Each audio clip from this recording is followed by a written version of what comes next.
friends, it's Valerie. Welcome back to another week's What's for Dinner.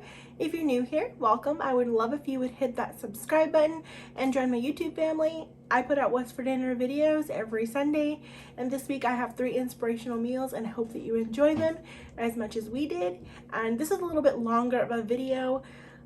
So I just kind of want to get to the point here real quick for you guys. Something really cool that was new for me was making a whole chicken in the Instant Pot from Frozen. So if you're interested in seeing that, just keep watching and let's get started. This first meal is chicken enchiladas with homemade red enchilada sauce. For this recipe, I'm going to be making a whole chicken in the Instant Pot. So to do that, I'm putting the rack up in the bottom of the insert of my Instant Pot, and this is an 8-quart Instant Pot for reference. And I'm pouring 1 cup of chicken broth on the bottom as my liquid. You can use water if that's all you have. And this is the chicken I'm using. It's slightly over 4 pounds, just barely over 4 pounds. And it's frozen, and I'm going to go ahead and place that on the rack. You can also use a defrosted one, just a little less on the cooking time. I'm spraying the outside of the chicken with a little bit of olive oil to kind of help my seasonings adhere well since it's pretty solid frozen. And I'm using this chicken seasoning. It's basically got a mixture of like salt, pepper, paprika, sage, like those types of seasonings for chicken. Just use whatever you have that you like to season your chicken with. And I'm adding some garlic powder, putting my lid on, making sure it's on the sealing position. And I'm just going to go ahead and cook that on high pressure for 50 minutes. If your chicken is defrosted, you can cook it anywhere from 30 to 40 minutes depending on how big it is. And there's a look at it once it's done. And I'm just using this for the chicken purposes. Like, we're not having this as a roasted chicken style, which you would put it in the oven to crisp up the skin after on broil. But I'm just going to be using the meat of the chicken for these enchiladas. And this meat basically is falling off the bones. It is so tender. If I were to pull on a bone, like, it would just slip right out of this whole meat. And that was amazing to me. I've never cooked it in the Instant Pot like a whole chicken like this. So I was pretty amazed with how tender and just how easy it was to do from frozen. That's how much I really appreciated it. So yeah, I'm just picking off any, parts you don't want. I just want mostly like the white chicken meat. And I'm making sure to like just pull that skin back, and I just use my fork to pull it back. It's really simple, and I'm shredding it up in just with my 2 forks. It's pretty hot, or I'd use my hands. It would have been easier, kind of like getting the size of pieces I wanted it into, but yeah, it was really, really hot. And now I'm just straining out the liquid from the Instant Pot because I'm going to use the liquid as my chicken stock for the enchilada sauce, which I did mess up on because of all days I was in a rush and not reading the entire recipe beforehand. I was just looking, like, following it step by step, like, number 1, then number 2, and they didn't, like, of course they left this step like at the bottom and not even with like in the notes area, just kind of down there after the last step, so I didn't notice it. And I'm combining all these ingredients for the enchilada sauce in the wrong order. Basically, you were supposed to take the flour and like butter or oil and put it, like, cook it and make like a roux, which I realized later because I'm like, something's wrong with this sauce. It is just too runny. So I do fix it later. But for now, I'm combining all those seasonings. So it was 2 tablespoons of flour, which you wouldn't have added right now like I did. And then 4 tablespoons of chili powder, a half a teaspoon garlic powder, half a teaspoon of salt, half a teaspoon of cumin, a 1/4 teaspoon onion powder, 1/4 teaspoon cayenne powder, and the 2 cups of chicken broth. And yeah, that's all the mix. I would like mix them together like the seasonings like I am right now, because you don't want the seasoning clumping up inside your liquid, making it harder. And so that's why you see me doing it kind of separate. Like, it took me a second to realize, but yeah, you'd want to do that. Just follow the directions. Don't be like me, or read it in advance. And normally I do. And of course, this was my boyfriend's birthday. Actually, I was making this for his birthday meal, and I was super busy that day. I'm trying to do a million things, and I was like, oh, it's okay. Like, I don't need to read the whole thing. And then the one time I really do need to read the whole thing, yeah, I messed up. But you know what?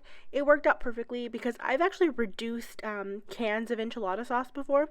I have another recipe where I've done that for you guys. So I knew that I could save this, but it would have saved me a little bit of hassle to do it from there.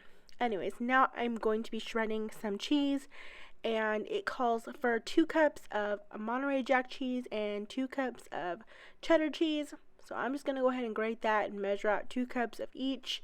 I did end up using a little bit extra cheese in the end because I liked filling my enchiladas with more cheese than it probably called for. So when it was time to top it, I didn't have enough. And that's okay because I had plenty of cheese, and I do love some cheese on my enchiladas.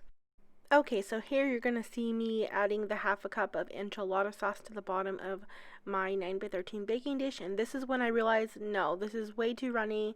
It is too liquidy. That's going to be horrible. So I start trying to figure out why, and that's when I realized the steps were in a weird order on the recipe, on the written recipe. So I'm fixing it. So I'm adding the 2 tablespoons of vegetable oil to the bottom of my pan and the 2 tablespoons of flour, and I'm whisking those until the mixture comes to a boil.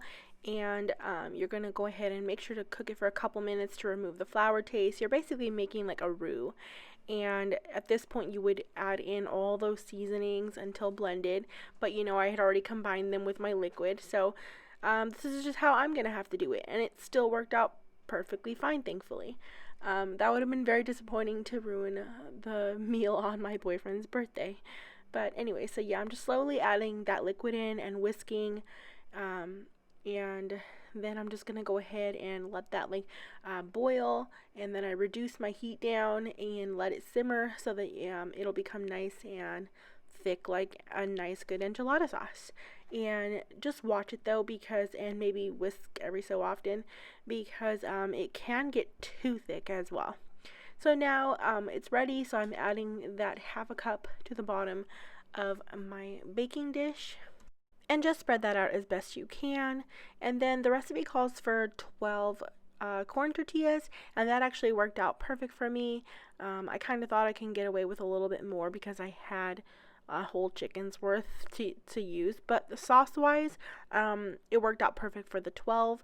And it doesn't say to dip the tortilla in the sauce like I am here. It's just a personal preference that I've always found with making enchiladas. So that's what I'm gonna do. You can follow the recipe or dip it the way I like. I just want to make sure they're all covered and not any like dry spots. So yeah, I just dip it lightly. You don't want too much on there, especially because this amount of sauce is just enough for these tortillas. And then you're going to put a layer of your chicken and both your cheeses, and just roll that up and place it on the bottom of your baking dish. I want to note that I did heat my tortillas in the microwave with like a damp paper towel, just a little to get them warm to be more pliable. And that will help you with rolling them, especially if you're finding that your tortillas are cracking when rolling them. And I'm just going to show you a few of these here on how I rolled them, and then I will just skip over all the rest because it is 12 of them and you don't need to see the same process for all 12, but I'll come back to show you once we're adding the sauce back on, which is now for me on audio wise. And so yeah, there they all are placed in the baking dish, and as you can see, let's see how many fit there. 8 across, and then 4 more fit down on the side there. And I'm just taking the remainder of that enchilada sauce and using my little silicone spoon here to kind of just brush that on to all these enchiladas. I'm kind of just going all over the place to start off with because I don't want to pour it all in one spot when there's not that much to work with. I want to make sure that they all get some. So that's what I'm doing. I'm just focusing on making sure they all get some enchilada sauce. If you like your enchiladas very saucy, like extra sauce, I would go ahead and double that sauce recipe. For me, I really enjoyed this, but I could see wanting some more sauce too. There's nothing wrong with that. And if I were to make these again, like all cheese ones, I might do a little extra sauce because I think that'd be really tasty. And now you're going to go ahead and tops your enchiladas with your remaining cheese. And I'm just doing the remaining of the Monterey Jack, the remaining of the cheddar, and that's when I'm like, hey, I would like a little extra cheese on top, because I probably use a little too much inside my enchiladas. But is there such thing as too much cheese? I think not. So you will see me adding some more cheddar, and I am using sharp cheddar because it's my preferred taste when it comes to cheddar cheese, and I love cheddar cheese. And just go ahead and bake that uncovered at 400 degrees for 20 minutes. And this is what it will look like. So good. We loved this. This was delicious. I think I will definitely be making this sauce again. I really enjoyed it a lot. It wasn't too hot, but it still had good flavor. And I topped that with sour cream because that's how I like it. And I made my Spanish rice, which if you haven't seen me make, I will go ahead and put a little link to the video where I make that. And we really enjoyed these. This next meal is a chicken, zucchini, and stuffing casserole.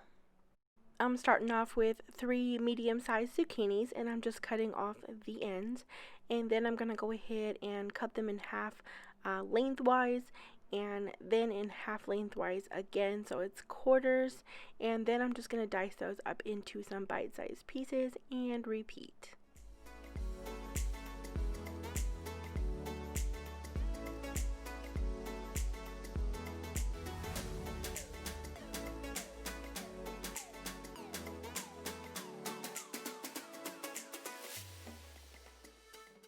Now I went ahead and placed a half a cup of butter into a microwave safe dish and melted it, and I'm going to be adding this stuffing mix. It's just the Walmart brand chicken flavored stuffing mix, and I'm going to go ahead and add it to that melted butter and just go ahead and mix that together.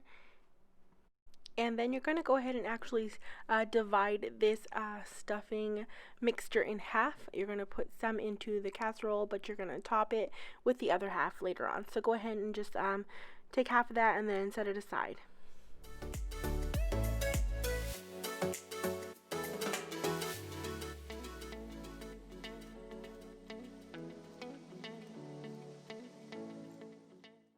Now I'm taking some rotisserie chicken.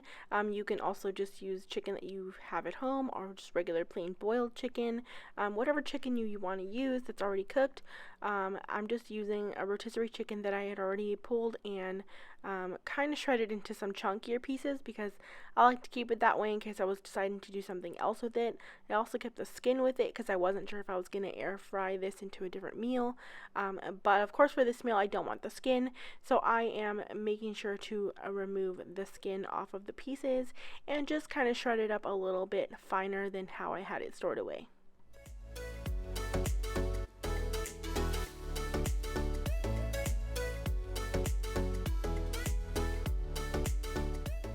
Next, I'm just taking this cream of chicken soup, and this is just the Aldi brand one.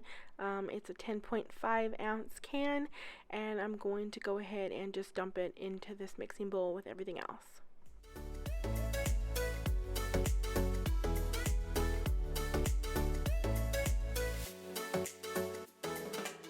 Next, you're going to add in your cut up zucchini pieces. I realized that I was just not going to have enough space to mix, so don't be like me and just start off with a bigger bowl. It just helps you out in the long run. One less dish to wash, and that is helpful if you know what I mean. And so yeah, I just transferred it over to a bigger bowl, and I'm just going to go ahead and add in 1/2 cup of sour cream, and I'm just going to go ahead and mix it all together really well until it's all nice and combined.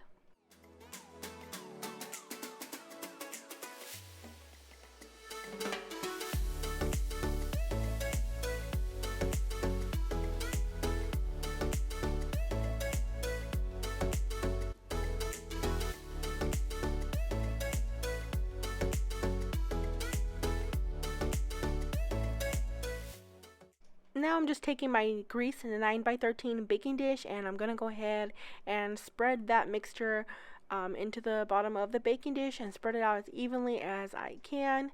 And then you're going to go ahead and take your reserved stuffing mixture and place that on top of that. But the recipe doesn't call for any cheese, and I thought a little bit of cheese sounded really good with this, and it was. I didn't go overboard with the cheese, but I had some mozzarella that I needed to use up, so I gave it a nice light sprinkle before topping it with the breadcrumb mixture, and then a very light sprinkle on top of the breadcrumb mixture so that it could get a little bit browned. And then you're going to go ahead and bake that at 350 degrees for 35 to 45 minutes until your top of your casserole is nice and golden brown. And you do want it golden brown because those little stuffing bits, all nice and crunchy, were so delicious.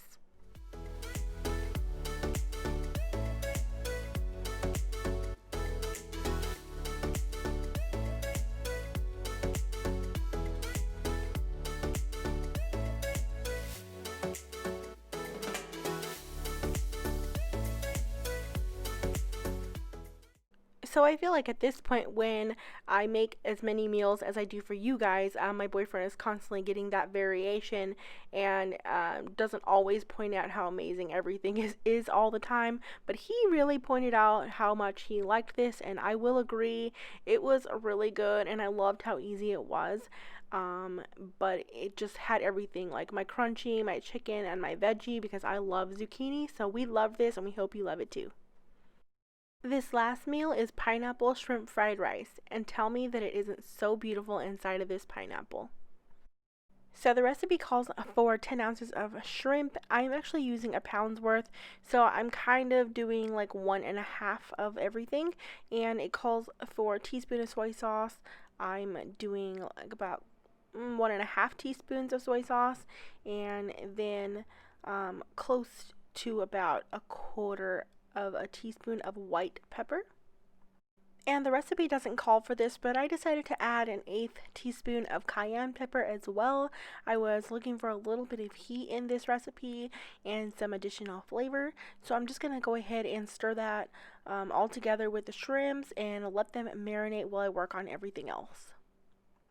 And I also decided to give them just a little bit of a dash of some sriracha chili sauce.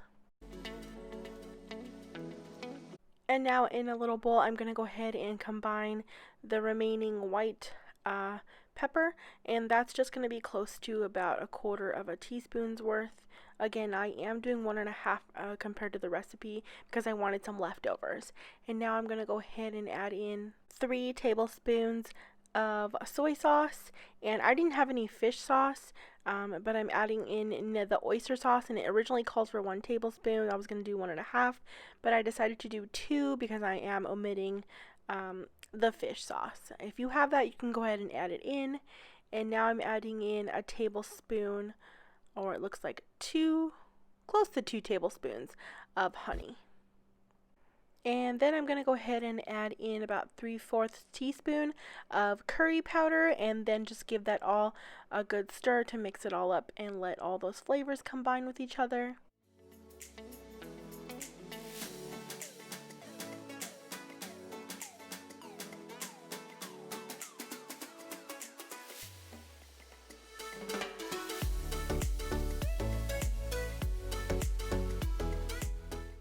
Now I'm taking a fresh pineapple and I'm slicing it in half. Oh, I was sad because there was a dead spot in my pineapple, and it kind of ruined me being able to like serve it in the pineapple. One half of it was less bruised in the spot, so I did get to do it with one of the halves of the pineapple for at least my photo, but it was still kind of a bummer. Anyways, you guys don't need a fresh pineapple. You can get away with using just canned chunks of pineapple, or like already pre-cut in like the produce section, like chunks of pineapple. Whatever you guys have on hand will work. I was hoping to get to eat this out of like the bowl and make it feel like we're kind of in summer again, but this pineapple ruined my little dreams on this night, and it all still worked out though. I got to enjoy it, and my boyfriend didn't. Poor him, but he doesn't mind anything like that. So anyways, now I am taking some eggs, and I believe this recipe calls for 3 eggs, and again I am doing 1.5, so I did 5 eggs, and I'm just adding in some of that white pepper and a little bit of salt. And the recipe didn't call for this. I just like to season my eggs a little bit, and I'm just gonna go ahead and mix those up so that we can go ahead and cook them. And for that, I'm adding a tablespoon of oil to my large skillet that's on high heat, and I'm gonna go ahead and add in those eggs, and I'm just using my rubber spatula to kind of like push them around so that the liquid that's kind of on top can seep down to the bottom of the pan and cook as well. You're not trying to scramble these into too small of bits. Well, if you like it that way, you can do it. I mean, I like it that way too. It doesn't matter to me, but the recipe says not to do it, so I'm trying that out this time. And once those eggs were lightly cooked, you don't want them too overly dry. Just take them out of your pan and set them aside. And now you're going to go ahead and set your shrimps in the pan. And I believe I added an extra tablespoon of oil in the pan to cook these shrimps with. And it says to cook them 3/4 of the way for about 2 to 3 minutes. And I just kind of stirred them around so that all sides could get cooked, and then remove them from the pan. And now I'm getting started on the ginger. And I really like a lot of ginger and garlic, so I always use more than what's called for. I believe this calls for 1/2 teaspoon of ginger. I'm probably doing 1.5 teaspoons around there. And then it calls for 5 cloves of garlic. I'm certainly doing more than that. It's probably on the around 8 cloves, 8 to 10. I didn't really count. I just kind of gathered a bunch and it looked good to me. And I'm using my little garlic chopping tool here to just go ahead and dice those up into some little bite-sized chunks, which you'll see in a moment here. Now I'm adding 3 tablespoons of oil to the bottom of that same pan that we've been using, the large one, over high heat. And I'm going to go ahead and add in my garlic and my ginger, and I'm going to stir that around and let it fry up for about 30 to 40 seconds. And next, the recipe calls for some diced up carrots and some green beans, or some frozen vegetables. And I always use frozen vegetables with meals like this. It's just way more convenient, and I'm using peas and carrots. It's just what I like. You can use green beans, mixed vegetables, whatever you'd like. Yeah, this is just what I like, and it always works out for me when I do these types of fried rices. It's just really convenient to use a frozen bag of vegetables. And I stir fried those for about a couple minutes. Since they were frozen, I wanted to make sure they get nice and stir fried and soft and leave no frozen vegetable behind. And next, this calls for cashews. I'm just using these, it calls for whole cashews. I'm just using these like halves and pieces. They were very inexpensive from like a dollar store, like in the snack aisle, and it was just enough for this like type of recipe. It calls for a 1/4 cup of cashews, and I pretty much doubled that. And I stirred that in, and now I'm going to go ahead and add my rice. And I always use day-old rice, or in this case I just made it in the morning and stuck it in the refrigerator to use for dinner. And I threw that in, and it calls for 4 cups of cooked jasmine rice, and 1 uncooked cup equals 3 cups of cooked rice. So I just cooked up 2 cups of uncooked rice. That left me with 6 cups of cooked rice, and that's what I'm using here. And now you're going to go ahead and add in that sauce mixture you made earlier, and just stir that around with your rice, making sure to break up those cold chunks of rice that you have there, and making sure to get all that rice coated with that sauce. And along the way at this point, I kind of tasted it to see if it needed anything else, like some more soy sauce or more oyster sauce, and I did add a little of both. I didn't really measure. I kind of just tasted and added more as I saw fit. And then next, you're going to go ahead and add in your diced up pieces of pineapples. Now, that's your preference on how big or small you want those. I like to still have nice chunky pieces. And then I added in a few chopped up green onions and my cooked up shrimp. I'm just going to add those back to the pan now so they can get like nice and reheated with the rice. And again, I'm tasting it. you just taste and add more as you see fit. I like things to taste very like soy saucy. So yeah, so I'm just adding more of these things to flavor it the way I want it. Definitely not necessary, but I had the extra stuff, so I thought might as well. I almost forgot to add my cooked egg back into this pan. Like, imagine that. I made it and it was just sitting aside. But here it is. I'm just adding it in, stirring it into that rice, and it was delicious. This was so good. I really love like Asian inspired meals, so this was it in the pineapple. Isn't it so beautiful? I was really happy. This just meal made me so happy. It was like so bright and colorful, and it tasted amazing. I really love the addition of the cashews with that nice nuttiness, and this could also be made with diced up chicken and it would be just as delicious. Thanks so much for watching, friends. Don't forget to hit that subscribe button so you don't miss out on any future What's for Dinner videos, and I hope you all have an amazing week.